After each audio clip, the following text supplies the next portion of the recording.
何が買えるかっていうところで言ったらですね、すごかったのが、全部お買い上げいただけます。ロレックスファンの皆さん、こんにちは、こんばんは。私は今、中国、遼寧省大連に来ております。前の動画でもですね、実際に、現地でロレックスマラソンをしてきたというところを具体的に皆さんにもお見せさせていただいたんですけども、今回の動画ではですね、実際にそのお店の中に入って店員さんと話してきた内容をちょっと3つのポイントにまとめてお話しできればなと思っています。何をお話ししていこうかなと思っていたのはですね、まず日本と比較して多分皆さんが一番気になるポイントを3つにしてまとめていこうかなと思っているのが、まず1つ目、ロレックスマラソンについてっていうところと実際の購入制限っていうような話、2つ目、在庫の状況、3つ目、実際に買いに来たいっていう方、少ないと思うんですけど、免税っていうものがですね、非常に有効手段として使えるので、そこに対して触れていこうかなと思っております。1つ目、マラソン不要、購入制限なしというところなんですけども、実際に私、中国の大連のですね、この2つの店舗行ってきて、2つともですね、平日っていうこともあったかもしれないんですけども、全く並びはありませんでした。むしろ多分、高価な買い物、日本人からすると、ちょっとね、貯金をして買ってっていうようなことの可能なブランドではあるんですけども、中国の現在の平均年収っていうと平均月収ですねっていうところで、おそらく3000元から、5000元が平均というふうに言われていますと。その中で大連っていうのがおそらく3500から4000っていうふうに言われてるレンジなので、割と庶民が手が出せるような、ものではなかったっていうふうに僕は思っているようなところなんですよね。それに紐づいて日本みたいに長蛇の列で並ぶとかそういったことが、現状見受けられませんでしたというところです。で、また実際に、お店入ってみて店員さんと話をして、前の動画でもねお話しさせていただいたんですけども、3本の時計を提案していただいて、ご予算が合えば全部お買い上げいただけますっていうような話を、聞いたんですけど、全くないというようなお話でした。で、なぜこれがないのっていうようなお話を聞いたんですけども、まず一つ目は、彼らとして実際に講習だったりとかそういった勉強会を、スイスに行ったりとか、もちろん店長クラスとかその上の会社さんだったりとかっていうところで行って、そこからの、指示っていうところ、指導ですねが全くそういった制限に対してありませんっていうようなところですね。ここに関してはもしかして構造的に日本と違っているのが、日本の場合はスイス本社があって、その下に、日本ロレックス、また各、運営会社さんっていうような感じになるんです。中国って割と大きい面積なので、スイス本社、中国なんとか地域の担当 ABCD があって、そのまた下に運営会社があるっていうような状況なんですよね。イメージ的に言うと、日本だと、スイス本社、日本ロレックス関東、日本ロレックス東北、日本ロレックス九州みたいな、そういう感じがあったんで、たまたまそこでちょっと違いもあったりとかするので、割とちょっとカオスに近いような話になってくるかもしれません、地域によっては。なんで、ちょっと今、大連にいるので、東北地域っていうところになるので、現状、そういったものがありませんっていうところですね。で、その中で、思ったのが、割と、お客さんの希望も聞いていただけるというような話ですね。で、人気モデルとかっていう風になってくると、やはりその在庫がなかったりとか、いつ入ってくるのかっていうところは、全くわからないっていうところなんですが、事前に聞いて、お店の担当者と、例えば購入回数も含めて、検討した結果、優先的に、例えばデートの白ステンレスを、買わせていただくとか、そういった形も全然できたりするらしいです。なので、現状として、ロレバラ不要、購入制限なしというところが大きなメリットかなっていうふうに思っているので、もし、日本だとちょっとロレックスマラソン疲れたなっていうような方がいたら、中国に来て見てみるのは全然僕はありだなっていうふうに思ってます。出張がてらね、お仕事だったりとか、旅行でもいいと思いますんで、そういったところでもお勧めするかなと思っています。2つ目、在庫の豊富さっていうところで、実際に今動画でもお話しさせていただいて、2店舗とも、今買えるモデルっていうのをお出しいただきました。1店舗目はもう3本なんで、GMT の、ピンクゴールドのコンビと、エクスプローラー2の、白黒それぞれ1本ずつっていうような形で、2店舗目は、GMT のイエルゴールドのジビリーブレスのコンビですね、を、提案いただきました。これ、2店舗で、4本っていうような形にはなってるんですけども、そこに関して、いろいろと話をしたら、入荷状況ってどうなんですかというような話なんですよね。で、そこも割とこう親切に話をしてくれていて、入荷状況はですね、入荷タイミングですね、は月に3回ありますと。思った以上に多いっていうような感じなんで、もちろんその本数を具体的に何本かっていうのは見せてくれなかったんですけども、3回あって、だいたい6月の、今中旬ぐらいなんですけども、それ3回目の入荷が終わったタイミングなんですっていうようなお話でいただいたんですよね。で、実際に入荷した後に、並ぶのが、おそらく6月末ぐらいっていうような話になるので、一応ね、本人からそのバックヤードで一覧みたいなものもあるんで、それも見せてもらえたんですよ。例えばデイジャストとかそういったオイパペとかそういったものが割と多かったりとかするのと、あとは一部年季モデルに関しては前提、展示用だと。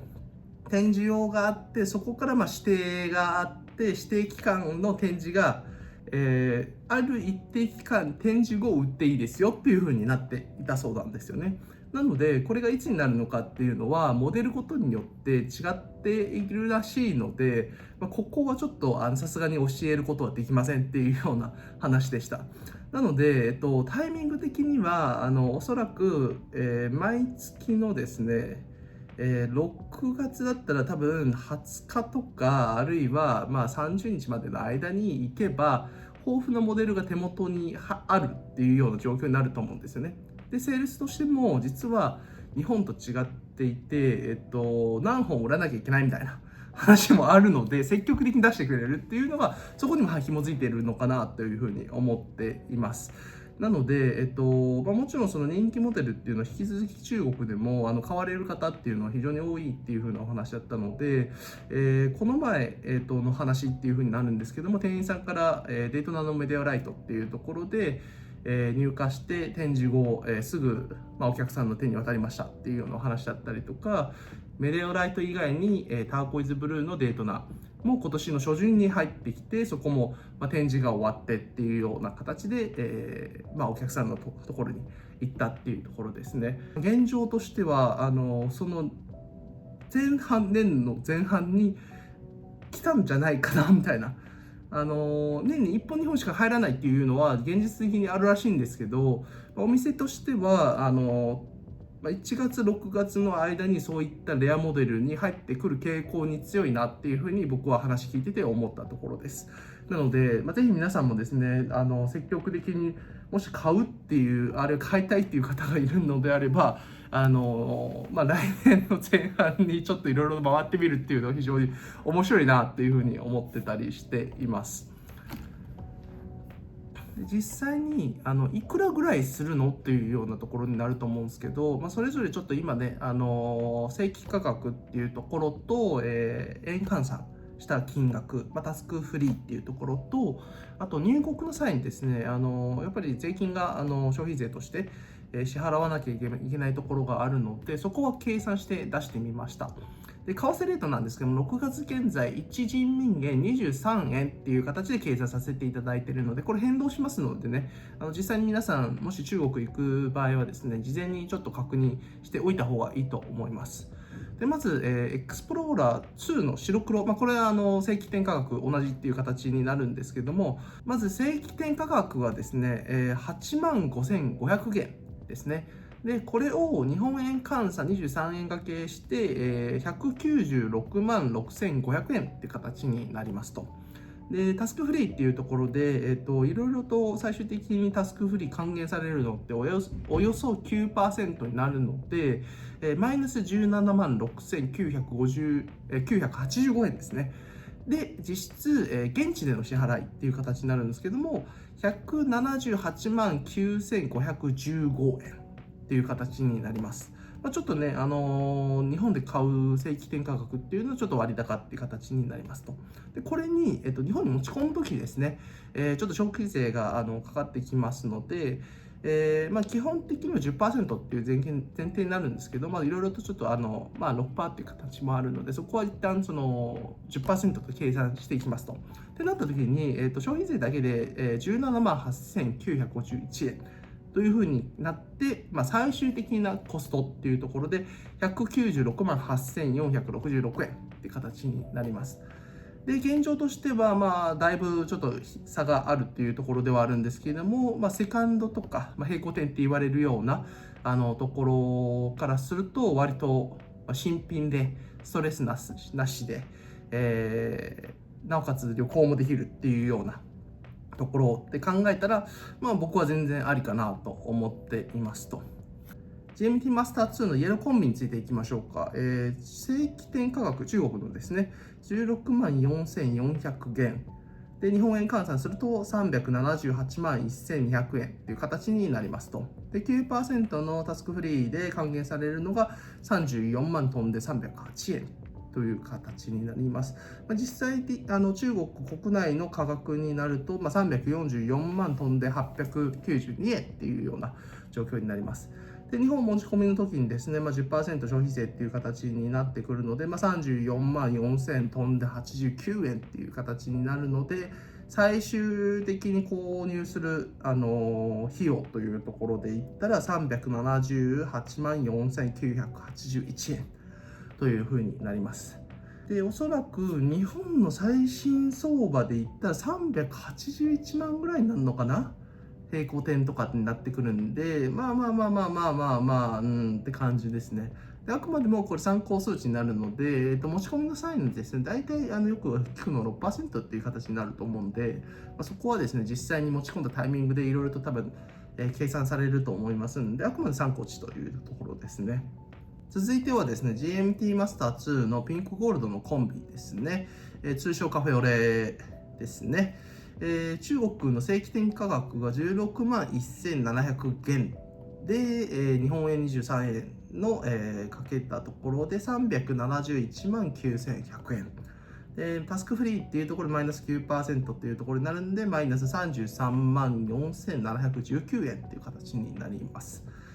で、実質、免税後の価格っていうところで338万4381円っていうところになりますね。で、消費税10%掛けさせていただいて、33万8438円になるので、最終的にかかるコストっていうところで372万2819円というところです。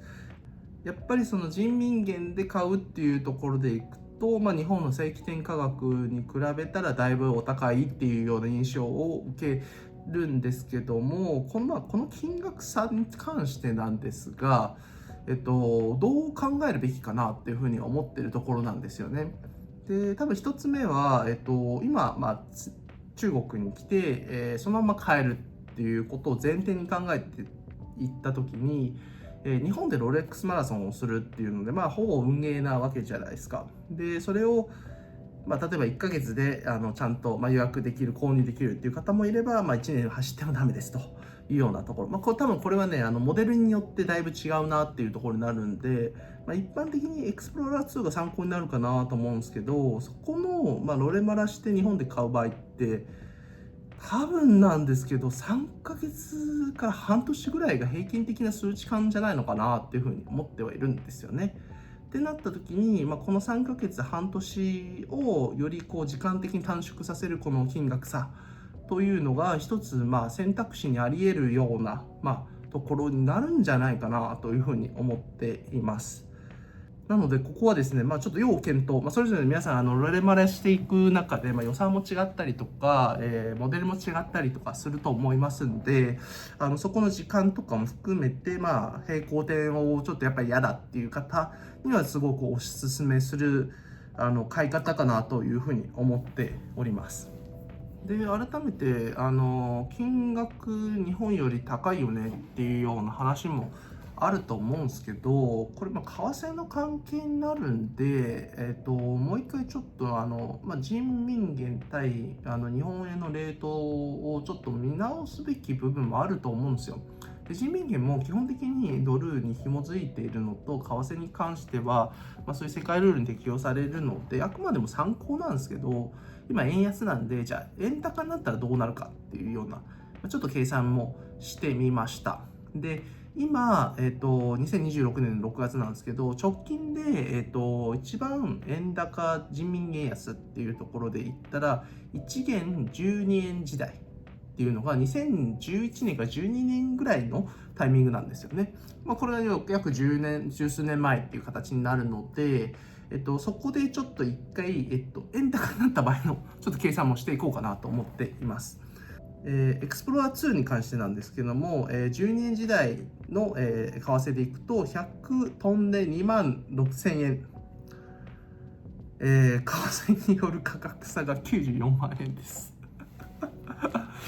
そうですよね。そうですよね。はいはいはい。じゃあ G-Metal Master 2のイエローコンビについていくんですけれども、12円時代の日本円に、換算すると、197万2800円。で、今、為替による価格差っていうのは180万。で、GMT マサ2のピンクゴールドのコンビに関しては、194万、飛んで400円と。で、価格差っていうので、177万円の差があると。なので、割とですね、今、円安っていうところで、ちょっと安いから、高く感じてるっていうのは、これはもう間違いなく本当なことなんですけども、ちょうどですね、先日ニュースにもなったんですけども、日本の金利が1%に、確定されるっていうこともあるので、この辺りの円安が緩和されると、どんどんこの買いやすくなる数値感にはなってくるかなと思います。なのでですね、今年の後半含めて、為替がですね、少しでもね、円高になると、よりこの辺りの数字感がストレスとして、緩和されるのかなっていうふうに思っていたりするので、割といけんちゃうというようなふうに思ってたりしています。中国の正規定に関して馴染みもなければなかなか触れることもない情報かなと思っているので、その中でリアルな話ができたかなというふうに思っています。ちょっとこれからもですね、ちょくちょく中国に来て、地域だったりとか、あるいは今回来た2店舗、なかなか面白い店舗だったので、そこも引き続き追いかけてみて、どういった形で皆さんに情報、あるいは何か面白いことがお話できないかなというふうに思ってたりするので、そこに関して今後更新していきます。ぜひ皆さん、チャンネルフォローしていただけると嬉しいです。また